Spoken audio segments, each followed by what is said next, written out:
ఇక చూడురే ఈ కాలం పోరగాళ్ళు నిజంగా మరీ దారుణంగా తయారయ్యారులా. ఏం చేస్తున్నావు ఎందుకు చేస్తున్నావు అనేది కనీసం సొయ్యలేని పనులు చేస్తున్నారు. ఎందుకు చెప్తున్నా ఈ ముచ్చట అంటే అన్న ఒకసారి ఈ వీడియో పెట్టాను పొరగాంతి.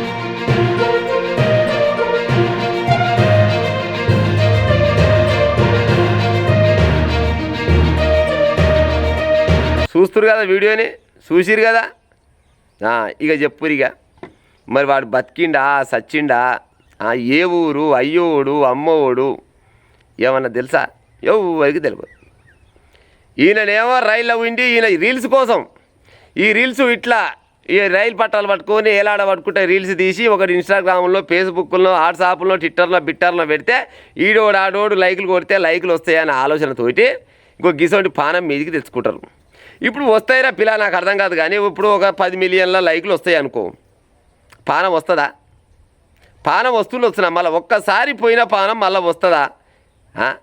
గింత అధ్వానంగా తయారయ్యారు నాకు అర్థం కాదు కానీ చూస్తురు కదా పొరగాన్ని. ఆయన ఏతులు ఆయన కథలు చక్కదానంగా మంచిగా భర్తకే ఉండు కథగాడు. ఏదైనా పని చేసుకొని బతక గిసోని రీల్స్ తీసి రైల్లో కూర్చుంటాడు, ఆయన సీట్ ఆడు కూర్చోవాలి, సేవన సెల్ఫీ తీసుకుంటే పలానా ఊరికి పోతున్నా పలానా కాడికి పోతున్నా అని చెప్పాలి. అదో లెక్క. ఈతల వాడుతున్నా పీతల వాడుతున్నా ఏనుకరాజు గోషిల వాడుతున్నా అన్నట్టు ఈయన ఈతల వాడుకుంటూ అది పట్టుకొని వెనక గీట్ వెళ్ళి వాడి సరుకులు పక్క పెట్టి తామ వాటిన పడకను కొట్టే సరుకులు సాపిలో పోయినట్టు పోయింది అతల సైడ్ కాదాం. మరి ఆడు సచ్చానా బతికేనా ఏం కాదు ఎవరికన్నా ఎరుకుంటుందా? ఇక గిసో గిట్ట పాడైనాక అయ్యమ్మకు ఉత్త పుణ్యానికి మీరు పుట్టేమి పుట్టకేమరని ఆయన నాకు అర్థం కాదు. ఉత్త కన్నోని పేరు నిలిపరైది, మీరు కొన్నోని పేరు నిలిపరైదు, ఎవరి పేరు నిలిపరైదు, ఏమెక్కడికి ఉన్నట్టు మరి కథగాలి చెప్పు. ఇక గిట్లయితే ఈ సెల్ ఫోన్లు వచ్చిన కానించి బాగా చూస్తున్నాము. గిసపోయింటివి సెల్ఫీల కోసం సెల్ఫీ దిగుతుంటా చచ్చిపోయిన వాళ్ళు పొచ్చడి మంది ఉన్నారు. మరి ఏమొస్తుంది చెప్పురు? ఇక ఇప్పుడు సెల్ఫీ తీసుకున్నావు, లేకపోతే ఒక వీడియో తీస్తావు, వీడియో తీసి రీల్ పెడతావు, రీల్ అది ఫేస్బుక్లో వెళ్ళడం ఒక దాంట్లో పెడితే ఏమంటారు? నీకేమైనా మెచ్చుకొని మెడలో దండేసేది ఉందా?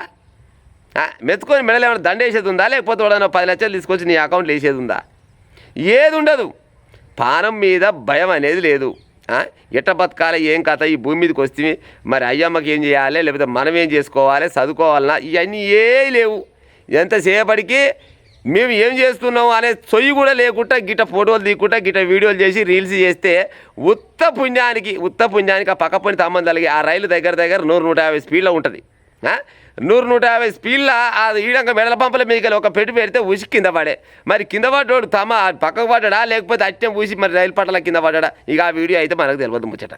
ఇది ఏడ జరిగింది ఎక్కడ జరిగింది ఏమో నాకైతే తెలియదు కానీ మొత్తానికి అయితే గిసోంటి వీడియోలు ఉన్నాయి. మా అమ్మగారి పొరగాలు మేము నా మాటిన ఉపాయం చేయరు. మీరు ఏమన్నా ఫోటోలు వీడియోలు దిగాలనుకుంటే ఆ రైల్లో కూర్చొని ఒక పలానా ఊరికి పోతున్నా మరి అసలు అది కూడా బెటకుంటే అది వెటకుంటే మాత్రం ఏమవుతుంది? ఏం కాదు కానీ జర ఏతులు ఎక్కువైతాయి.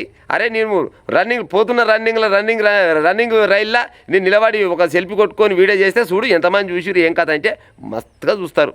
చూస్తూనే ఉంటాడు, తిడుతూనే ఉంటాడు. కానీ మరి ఏమొస్తుంది?